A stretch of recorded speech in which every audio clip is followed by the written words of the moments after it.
சாதி மறுப்பு திருமணம் செய்த இளைஞர் சங்கர் கொல்லப்பட்டதற்கு மக்கள் நல கூட்டணி தலைவர்கள் கண்டனம் தெரிவித்திருக்கின்றனர். தமிழகத்தில் இதுபோன்ற நிகழ்வுகள் நடைபெறாமல் தடுக்க அரசு தக்க நடவடிக்கை எடுக்க வேண்டும் என்றும் அவர்கள் வலியுறுத்தியுள்ளனர்.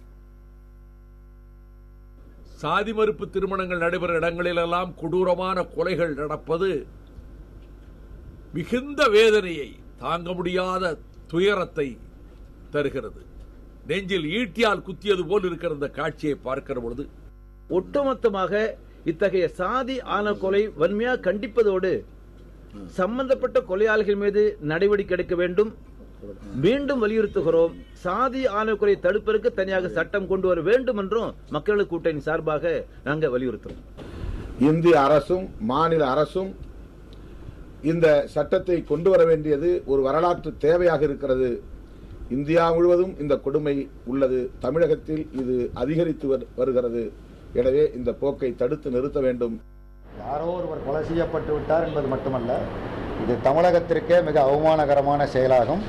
இது தமிழகத்தில் தொடர்ந்து நடைபெறுவது மிகுந்த கவலைக்குரியது.